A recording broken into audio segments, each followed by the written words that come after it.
What's up everyone, KJ here. Let's get right into my thoughts on episode 89 of Dragon Ball Super, titled An Unknown Beauty Appears, the Tenshin-Style Dojo's Mystery. All information for the review came from the actual episode as well as the Dragon Ball Super Wikia. Links to both are in the description below. Let's get right into the important things segment. We get a flashback of Goku trying to recruit Master Roshi for the Tournament of Power. Tien has started his own dojo, so Goku goes there to see him and Master Roshi. Chaozu arrives at Tien's dojo with a new student named Urien. Goku actually hasn't seen Tien and Chaozu since the fight between Universe 7 and Universe 6. Tien declines Goku's request at first because he doesn't want to leave his students. Meanwhile, Kaba tries to ask Caulifla if she will enter the Tournament of Power, but she declines his request at first, but decides to enter because she wants to go higher in power and wants to learn how to go Super Saiyan like Kaba can. Urien has a hidden agenda and she hypnotizes Tien's students with witchcraft. She wants to destroy Tien and his dojo's reputation. Mainly his dojo's reputation. She also was a student at the Crane School like Tien and Chaozu, but wanted to get revenge because Tien pretty much just left her behind. I mean, I would think maybe she lost in a match against him and I would want revenge from that, but leaving someone behind, that's not really too big of a deal. You can always make your own path. Goku, Tien, and Chaozu remove the talismans from the students.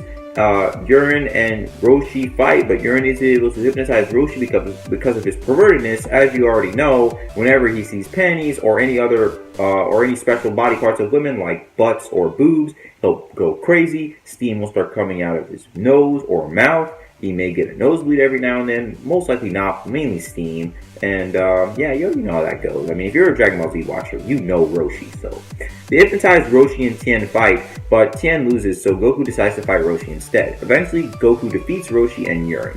Tien decides to take in Urien as dojo as a student, and Tien and Roshi decide to enter the Tournament of Power. There are 8 hours until the Tournament of Power begins.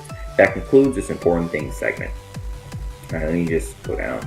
Alright, my review starts right now. Man, I love this episode. I mean, I really did also really like Master Roshi in this episode because he just did so many crazy things. When he saw Urien, he went crazy. Like, remember the steam I was talking about earlier? He steamed so much in this episode. Like, seriously, I could cook something with how much steam he was putting out. You know what I'm saying? Like, I could make some French fries with some chicken nuggets or something. And he dressed Urien in a mini skirt, which had me rolling. He wanted to remove the wickedness from Urien, and he thinks it's near her butt. So then, I think it was her butt, but I know he was pointing to her skirt. So then when he sees either her boobs or her panties, I wasn't entirely sure, he goes flying like a missile through the wall. Man, this episode was hilarious. Then Roshi and Urien fight. He sees her striped panties and she kicks him in the nuts. Because of his pervertedness, he is hypnotized by Urien. Eventually, though, Goku's able to defeat Urien and Roshi. I do like that Tien wants to take Urien in as a student. If she ever decides to do any more bad things, Tien can redeem her. It'll be easier for her to redeem. I'm also happy we got the background behind why Tien and Roshi are entering the Tournament of Power. I mean, we know Tien will be using his money to repair the destroyed village. What will Roshi use his money for? Probably erotic magazines or harlots, aka prostitutes as well. Since we know that there are only 8 hours left until the Tournament of Power, I can't stress how important it is for everyone to train. I really hope that everyone will get stronger and attain a higher state or power level. And I'm really hoping that Team Universe 7 will all be near each other concerning power, so that there are no weaklings on the team. And with that being said, I'm really hoping that if Goku can go Super Saiyan Blue, that Krillin can attain a state that's, well, not attain a state, but can boost his power so that's at least near that state. Because the way Krillin is right now, he's been a police officer and he just hasn't had fighting on his mind. So do you really think that going from being a police officer and little training to going into a tournament where there's going to be a whole bunch of fighters beating up people, do you really think he's going to last that long?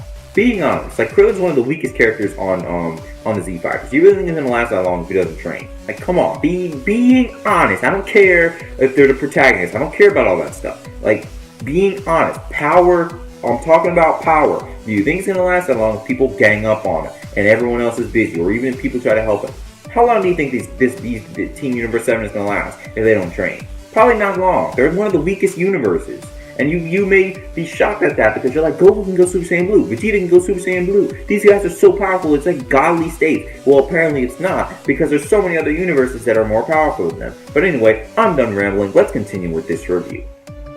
It was also nice to see Kaba again. When Kaba goes Super Saiyan though, he kind of reminds me of like Gohan, but with like a different face. Like it kind of just rearranged his face. So I don't know why, but he kind of just does to me. Also, I can't wait to see how Caulifla will go Super Saiyan. Will she attain it during the Tournament of Power or before it? Who else will we get to see get recruited for the Tournament of Power? But that concludes this review. Thanks for watching, and I hope you enjoyed this video. What did you think of this episode of Dragon Ball Super? Were you happy to see how Tien and Master Roshi were recruited for the Tournament of Power? How strong do you think Team Universe 7 needs to be for the Tournament of Power? Who else will we see get recruited for the Tournament of Power? I keep saying Tournament of Power, it's getting so redundant. How will Caulifla go Super Saiyan? If you have any questions, theories, thoughts, suggestions, comments, or concerns, please let me know about it in the comments down below. With all that being said, until next time, I'll see y'all later.